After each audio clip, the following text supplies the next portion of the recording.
हे friends, welcome back. इस video के अंदर इरकॉन इंटरनेशनल के करंट चार्ट पैटर्न और फाइनेंशियल्स के बारे में डिटेल में समझने वाले हैं कि स्विंग ट्रेडिंग और लॉन्ग टर्म के लिए खरीदना चाहिए, बेचना चाहिए या होल्ड करना चाहिए। तो अगर आप फंडामेंटल एनालिसिस को सीखना चाहते हैं, जानना चाहते हैं एक कंपनी के एनुअल रिपोर्ट से कैसे फाइनेंशियल डेटा को निकाल के सही तरीके से पढ़ा और इंटरप्रेट किया जाता है, या ऑनलाइन पोर्टल जैसे मनी कंट्रोल से कैसे आप एक कंपनी के डेटा को निकाल के सही तरीके से पढ़ के इंटरप्रेट कर सकते हैं, तो सारा का सारा वीडियोस चैनल के प्लेलिस्ट के अंदर अवेलेबल है और इस वीडियो के डिस्क्रिप्शन पर भी मैक्सिमम प्लेलिस्ट का लिंक आपको मिल जाएगा। तो चलिए सीखते हैं एक साथ।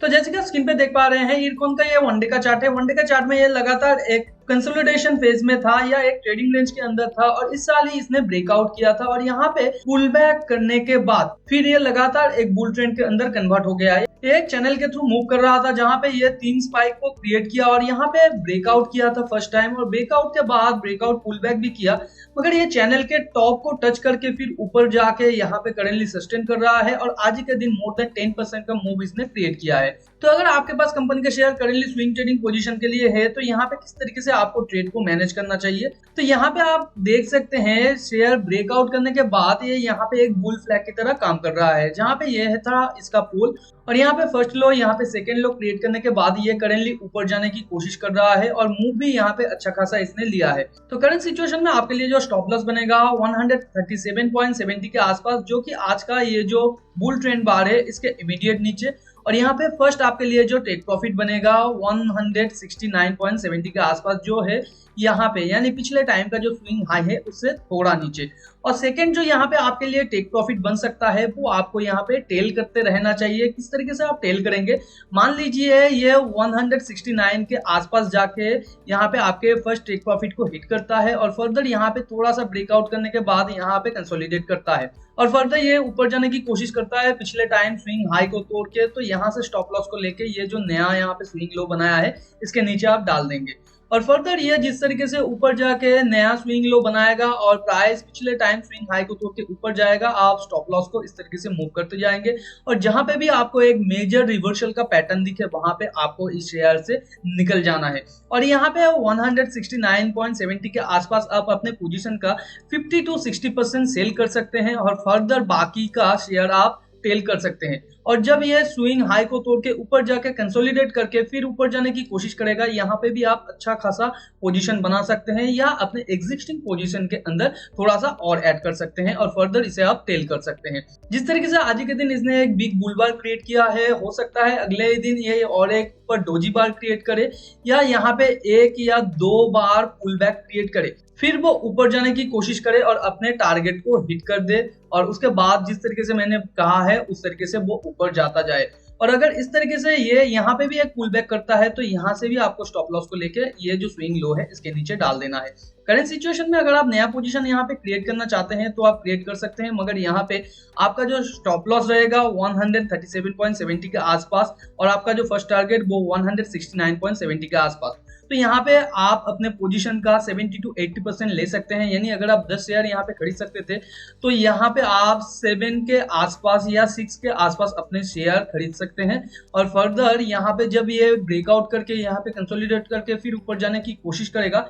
यहाँ पे भी आप नया स्विंग पोजीशन बना सकते हैं। और यहाँ पे फर्स्ट टारगेट के अंदर आपको 50 to 60% स्ट्रिक्टली सेल कर देना है और अपने यहाँ पे स्टॉप लॉस को स्ट्रिक्टली मेंटेन करते रहना है। अगर ये स्टॉप लॉस को हिट भी कर जाता है तो सिंपली आपको एग्जिट कर देना है। अगर आप लॉन्ग टर्म के लिए कंपनी के अंदर इन्वेस्टेड है तो आपको क्वार्टर ऑन क्वार्टर रिजल्ट को तो जरूर देखना चाहिए। यहाँ पे each and every quarter company अपने रेवेन्यू को लगातार इंक्रीज कर रहा है ईयर ऑन ईयर बेसिस पे, यानी जून के करंट क्वार्टर में जितना रेवेन्यू है पिछले साल के जून के क्वार्टर से ज्यादा है। उसके साथ साथ ऑपरेटिंग प्रॉफिट और ऑपरेटिंग प्रॉफिट मार्जिन को भी अच्छे तरीके से मेंटेन कर रहा है। इंटरेस्ट पेएबल यहाँ पे ज्यादा नहीं बढ़ रहा है, हालांकि थोड़ा थोड़ा करके ये बढ़ा भी रहा है। तो जिस तरीके से इसने रेवेन्यू बढ़ाया है उससे थोड़ा कम स्पीड में यहाँ पे इंटरेस्ट पेएबल बढ़ रहा है, मगर ये भी एक कंसर्न है कंपनी अगर ज्यादा स्पीड से अपने इंटरेस्ट पेएबल को बढ़ाता है। तो यहाँ पे कह सकते हैं कंपनी का इंटरेस्ट पेएबल एक मॉडरेट पोजीशन पे है और यहाँ पे नेट प्रॉफिट भी each and every quarter year on year basis पे बढ़ रहा है, तो ये कंपनी के लिए एक पॉजिटिव चीज है।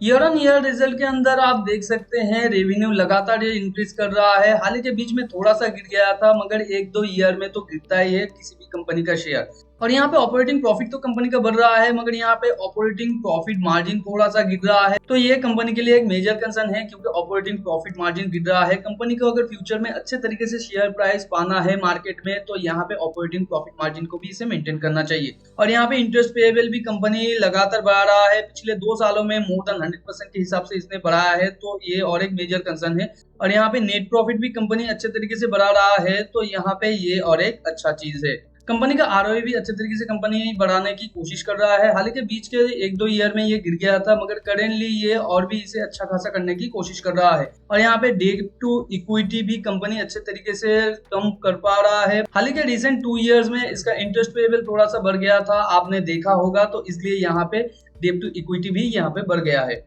तो कंपनी को अगर अपने डेट टू इक्विटी को कंट्रोल करना है, तो इंटरेस्ट पेएबल को थोड़ा कंट्रोल करना चाहिए, यानी अपने एग्जिस्टिंग प्रॉफिट से और भी बिजनेस बढ़ाना चाहिए और ऑपरेटिंग प्रॉफिट मार्जिन में थोड़ा सा सुधार लाना चाहिए, ताकि यहाँ पे आरओई के अंदर इंक्रीमेंट हो जाए। करंट सिचुएशन में अगर हम लोग बात करें, लॉन्ग टर्म के अंदर आपके पास अगर शेयर है कंपनी के अंदर, आप इन्वेस्टेड रह सकते हैं, और करंट सिचुएशन में अगर आप पोजीशन बनाना चाहते हैं तो भी आप बना सकते हैं। मगर यहाँ पे कंपनी और थोड़ा सा जाने के बाद एक मेजर रिवर्सल करेगा या मेजर पुल बैक करेगा, तो वहां पे आपको और थोड़ा पोजीशन बढ़ाना है। मगर करंट सिचुएशन में अगर आप छोटा पोजीशन लेते हैं तो यही आपके लिए बेनिफिशियल होगा, क्योंकि कंपनी एक स्पाइक के अंदर है, और जनरली इस तरीके का स्पाइक के अंदर कंपनी एक बिग मूव क्रिएट करता है, उसके बाद लगातार एक बेयर चैनल के थ्रू गिरने की कोशिश करता है, और फर्दर ये स्ट्रॉन्ग सपोर्ट से फिर रिवर्सल करने की कोशिश करता है। तो आपके लिए जो आइडियल पोजीशन होगा यहाँ पे ऐड करने का, और यहाँ पे करंट सिचुएशन में आप थोड़ा सा ही पोजीशन लेते हैं, तो ये और भी अच्छा है। तो आज के दिन और 2 वीडियो आया है, आपने अगर देखा नहीं है तो ऊपर आई बटन पे आपको मिल जाएगा, आप जाके देख सकते हैं। पिछले दिन मैंने एमएमटीसी का वीडियो बनाया था, जिसका 90% तक टारगेट आज हिट हो गया होगा, यानी अगर आपने आज मॉर्निंग में पोजीशन लिए होते ये वीडियो को देख के, तो मोर देन 11% के आसपास आपको प्रॉफिट मिल गया होगा। तो टेलीग्राम चैनल को भी ज्वाइन करके रखिए, क्योंकि उसके अंदर मैंने एक एक्सेल शीट शेयर किया है, जहां पे चार्ट एनालिसिस के साथ आप लोगों को समझाया है कहां पे एंट्री, एग्जिट और टेक प्रॉफिट लेना है। बहुत सारा स्विंग ट्रेडिंग का अपॉर्चुनिटी अभी भी मौजूद है, लिंक नीचे डिस्क्रिप्शन पे है, आप जाके ज्वाइन करके वो एक्सेल शीट को एक्सेस कर सकते हैं। फ्री में डीमैट अकाउंट ओपन करना चाहते हैं, लिंक नीचे डिस्क्रिप्शन पे है। साथ पाइए इस चैनल की तरफ से 50 रुपीज तक का स्टॉक बिल्कुल फ्री। मिलते हैं अगले वीडियो पर, तब तक के लिए अपना बहुत ज्यादा ध्यान रखिए। Thanks for watching and happy investing.